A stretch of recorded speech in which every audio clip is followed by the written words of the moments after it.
Hello guys, and welcome back to another video. Today I will show you how to make your generals be powerful in the early of the game and in the last part. So, as a new player, I recommend you to use on the generals on tanks first. Perks like fortification, rumor, blitzkrieg for defense. This helps you get less damage. This helps you to reduce the morale of the enemies. If you upgrade this to level 5, the enemies will be going stupid very fast. And Blitzkrieg gives you chance that the enemy will not fight back when you attack him. This is a good thing if you are more weak than your enemy. For the attack skills, I don't know if I can recommend you some skills. Maybe Tide of Iron, but at this point with the ribbons, this is just bad. It's not enough. From here, at the beginning, you don't have, of course, you need to use the Panzer Leader, is the most important perk. And yes, of course, you need to use Armored Assault at the beginning. This with Panzer Leader combined, and if you have a Gold General, which gives you 2 extra perks. As I said, I recommend you at the beginning of the game Fortification, Rumor or Blitzkrieg. Or the combination. Blitzkrieg with Fortification, Blitzkrieg with Rumor, Rumor with Fortification, Fortification with Blitzkrieg, you understand. For the late gaming, I recommend you to use Inspiration on most of your tank generals. If you have unlocked, I recommend you to use Inferior Victory, because it is one of the best perks in the game. And for fortification is not really necessary at this point if you are strong enough, because you can take out the enemies faster than they can take you out. Rumor, it's a good perk even in the late game. Blitzkrieg too. Blitzkrieg, it's a good perk to use.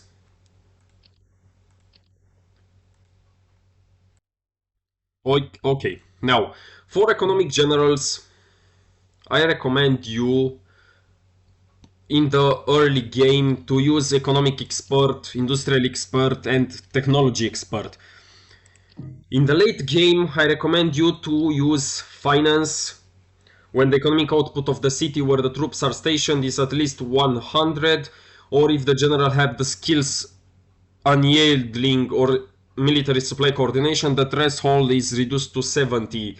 The per turn economic income increased by 8 at level 1.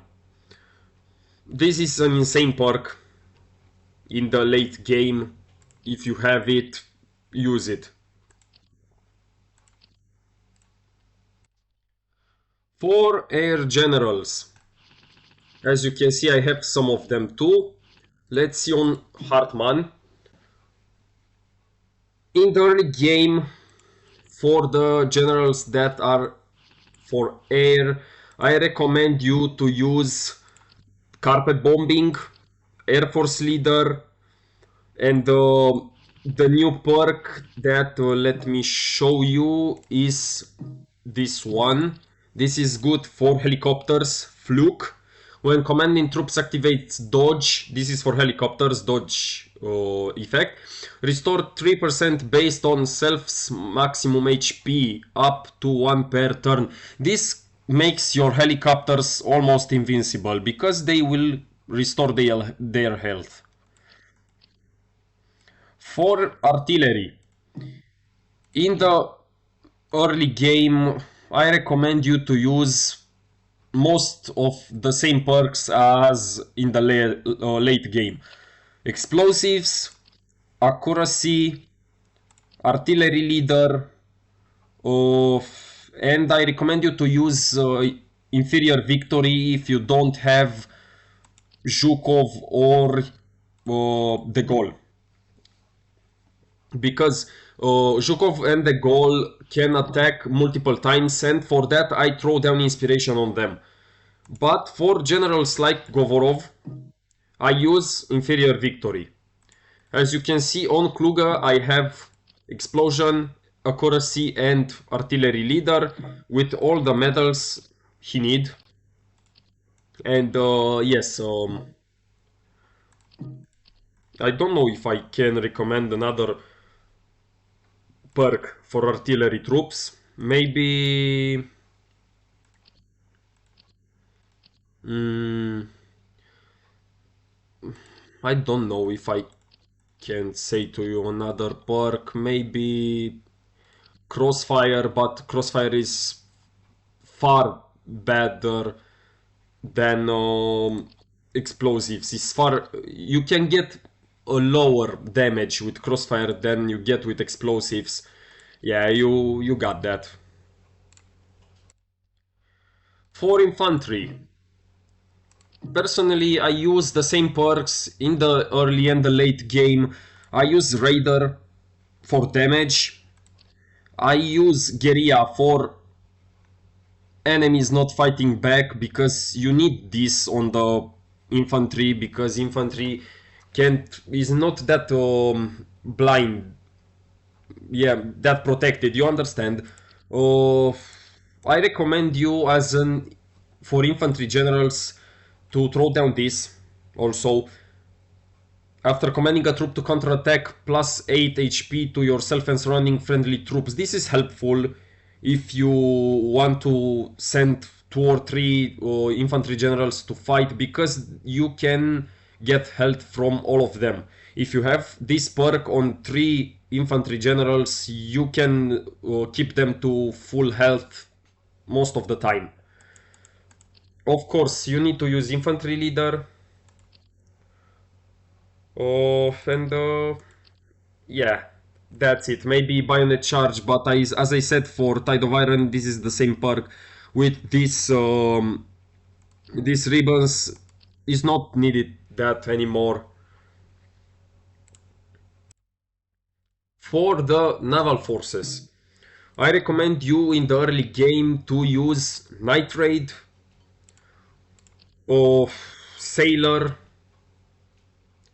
and maybe something like Rumor or Early Warning. It's a good perk too for an early game. Rumor, it's a good thing if you have missions when you need to attack cities from the sea, because you can throw down generals that after that you will clear out with the tanks.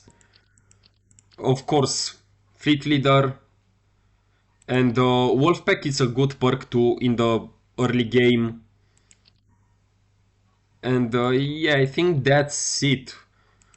In the late game for naval forces, I will use Inferior Victory, because again, if you don't have Eisenhower or Kretschmer, you will have only one attack. If you have Kretschmer and Eisenhower, and they can attack again after destroying an enemy, I would throw down inspiration on them. But yeah, guys, if you enjoyed this, like, share, and subscribe, and have a nice day. Bye bye.